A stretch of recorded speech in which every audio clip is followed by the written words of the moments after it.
Star Trek, The Next Generation, Starfleet Academy, Breakaway. Chapter 9. Cargo Freighter Borroco-Kai, Alpha Quadrant, Sector C.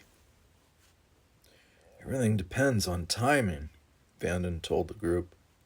They sat under the glow strip in the cargo bay, trying to come up with a plan. Everyone had contributed ideas, and now Vanden was stating their final decision.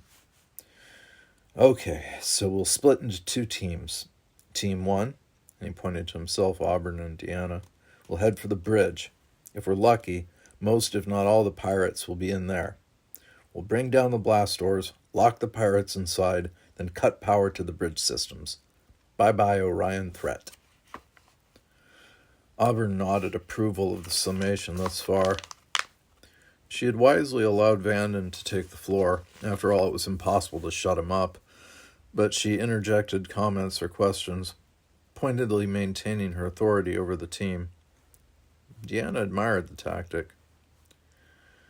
Now, while we're doing that, the rest of you, Vanden indicated Rennie, Tronald, and Denborough, the freighter's engineer, will go to the pod bay on deck 12. That's where the crew is being held. Denberg, you said they're in a cargo pod that's code locked, so we can't get in and they can't get out. Denberg nodded. Our only option is to detach the pod from the ship. We'll be fine as long as we each have a cargo clamp. If we attach the clamp to a latch or docking hook on the pod's exterior, there's no way we'll come loose. When the pod breaks away, we'll just float along with it. Our emergency environmental suits will protect us in open space. For how long? Rennie asked. Long enough, Auburn assured him. Right, said Vanden. So we'll attach ourselves to the exterior of the pod with cargo clamps and ride right out with it. Once we get beyond the damping field, we'll contact the Chippewa with Auburn's comm badge. If the Chippewa is not out of range, Auburn gurgled, that is yet unknown. Let's rig a power booster, suggested Rennie. Something small and portable. Excellent, Vanden said, so the pirates won't be able to recover the pod, fire at it, or even follow it, since they'll be locked on the bridge with no power. We'll contact the Chippewa. They'll come and get us. End of story. He spread his arms. The good guys win. The others voiced their approval of the plan. Vanden may be a nuisance, thought Deanna, but he can sure raise morale. As Vanden, Deanna, and Auburn prepared for their dangerous journey to the bridge, Rennie pulled Vanden aside. Deanna heard him whisper, just one thing, fearless knot leader. What are you going to do if the pirates shoot at you? Vanden shrugged. Let's hope they don't. Moments later, Team 1 walked away from the hazy light of the glow strip, heading back into the dark corner where the ventilation shaft lay open and waiting. Deanna had never suffered from claustrophobia, but she had a feeling the next 10 minutes would give her a good taste of it.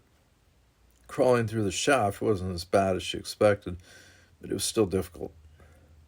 She had to crawl with a lizard-like motion that scraped her elbows and knees. Because Vanden's body was bigger, he had to hold his arms straight out in front of him, as Denborough had done, and maneuver with his feet. As for Auburn, she slithered along like a fish through water. She'd gone into the shaft first and was already far ahead. This shaft terminates approximately 10 meters ahead, she whispered back at them. I can whisper through all that gurgling. Deanna had entered last, so by the time she tumbled out of the shaft, Auburn was rested and Vanden was catching his breath. Both of them were filthy and disheveled. No doubt she looked as scraggly as they did. Brushing her hair out of her eyes, Deanna looked around. The shaft led out into a corridor, as Denborough had told him. The corridor connected to the main passageway that ran through the center of the freighter and eventually led to the bridge. Auburn silently gestured them forward, but Deanna hung back, concentrating. since you installed the Orion's orbit? Auburn whispered. Deanna shook her head. No, I can't feel the Orions at all. Auburn pointed to a corridor on their left. Then let us check baby. We cannot forget the pirate. Those drugs by Benjamin. It is doubtful he still sleeps, but we must be sure. Sickbay was empty. They searched each examination booth and even opened the quarantine tank, but did not find the drugged pilot. He must have awakened and rejoined his fellows. We will assume he is on the bridge, said Auburn. Hope he's got a headache the size of a supernova, Vanden growled, finding the empty hypospray he'd used on the Orion. Wait a minute. Deanna examined the hypospray. Is there any more of this drug? We don't have any other weapons, so... An excellent idea. Auburn threw open a cabinet door and rummaged around inside. Search for more! They found one more vial of the sleeping drug and reloaded the hypospray. Auburn was about to hand it to Vanden when the Zybaki said gallantly, I will do without, so that my sweet Deanna may... Take it, Zybaki! Auburn ordered, shoving it into his hand. You now will protect us from evil females. Rolling his eyes, Vanden accepted the hypospray. Aye, sir. Then he whispered into Deanna's ear, You're safe with me, my blossom.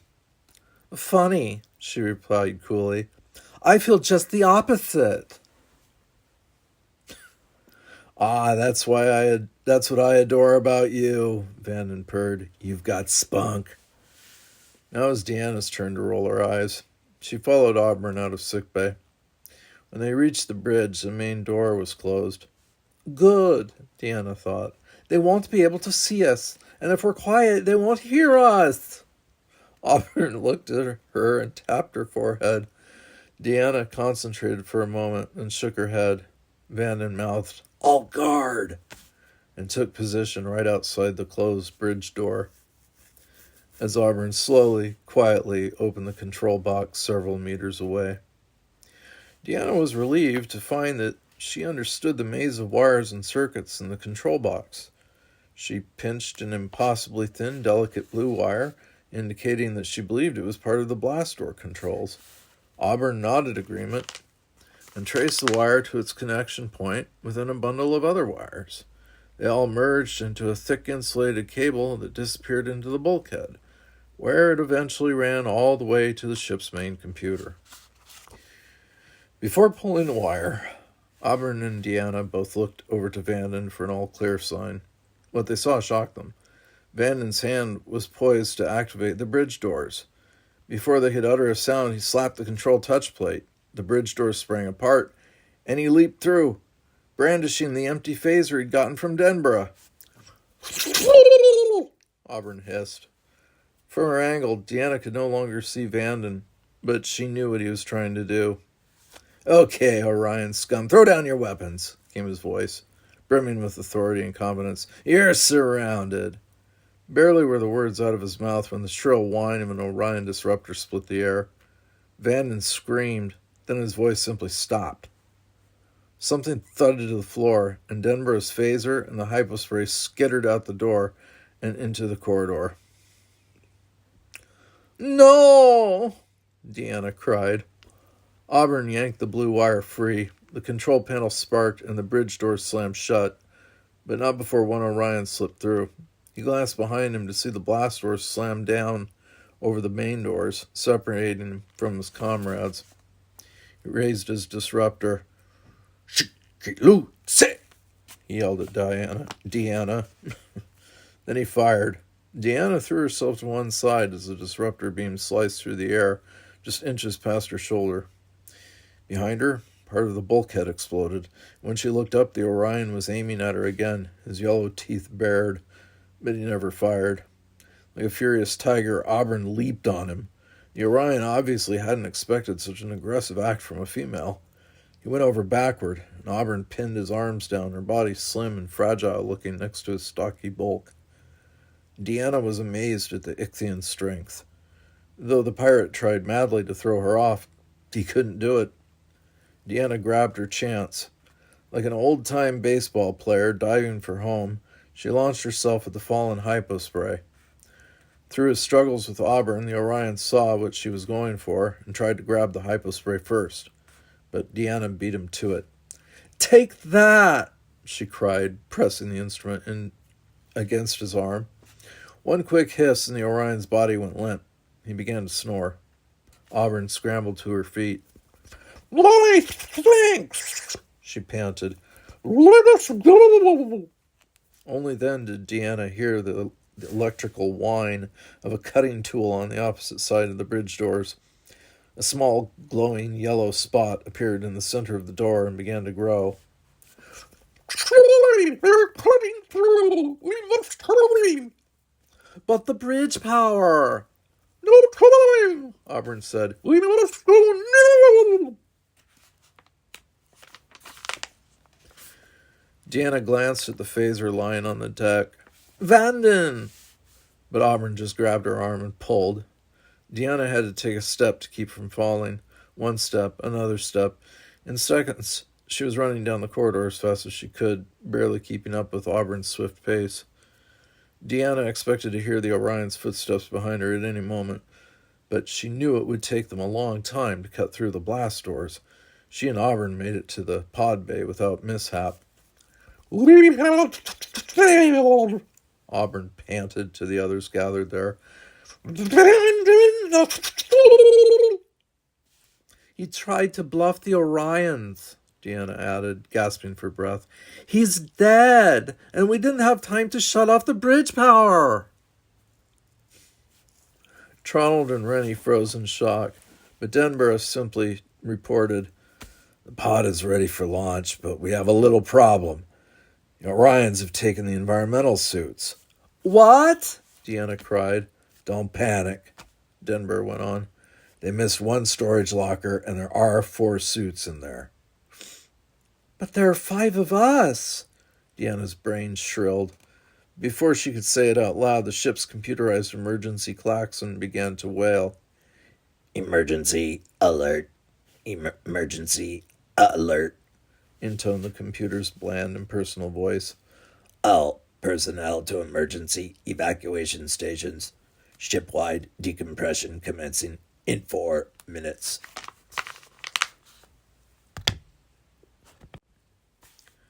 Chapter 10. Starfleet Academy, Earth. 4 minutes to start a Borroco-Kai simulation, announced the computer's bland voice. Deanna heard those words, and panic gnawed at her stomach. "I'm really doing this. I must be crazy." She struggled to compose herself, thinking, "Thank goodness I'm the only empath here. Nobody can tell how scared I am." She was standing in the soundproof waiting room outside Training Holosuite 4. Beyond her in the corridor, a crowd of cadets had gathered to watch the 5 freshmen flout tradition and take the big washout early. Most of the observers were fellow freshmen, but there were cadets of all levels out there watching curiously through the window. "News travels fast," Vanden had noted on his way in. Deanna could feel the roiling emotions of the cadets in the crowd. Many radiated envy. Not envy at her supposed daring, but envy that she would get the dreaded test over with so soon.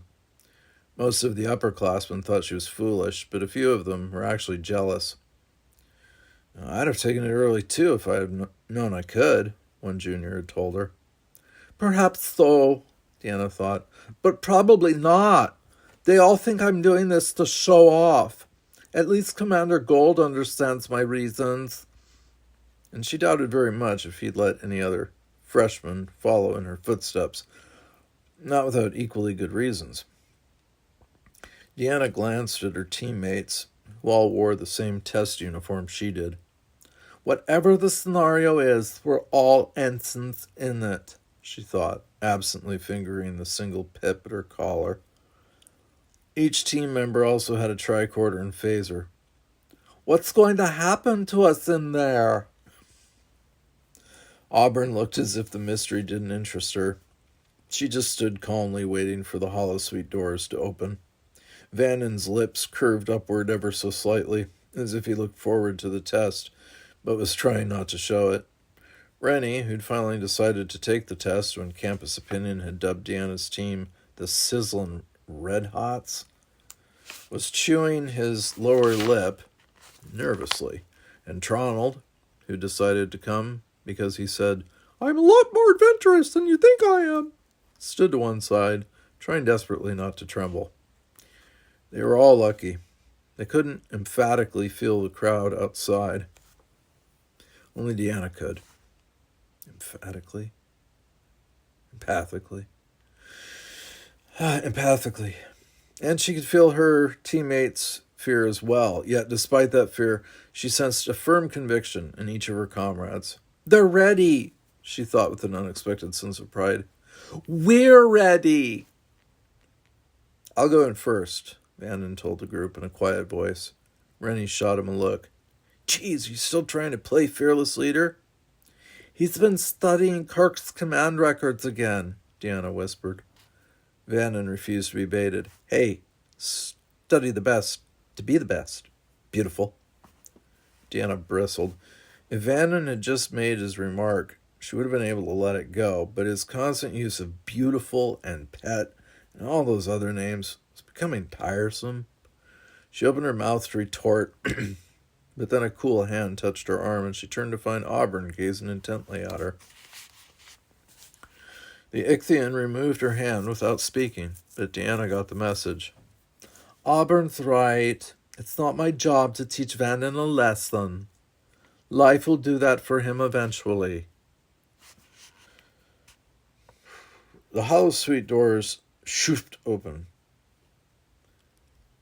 "Enter," commanded the computer. Vanden shot forward, followed by the others. As Deanna stepped through last, one of her father's sayings flashed through her mind. "May Lady Fortune smile on us all."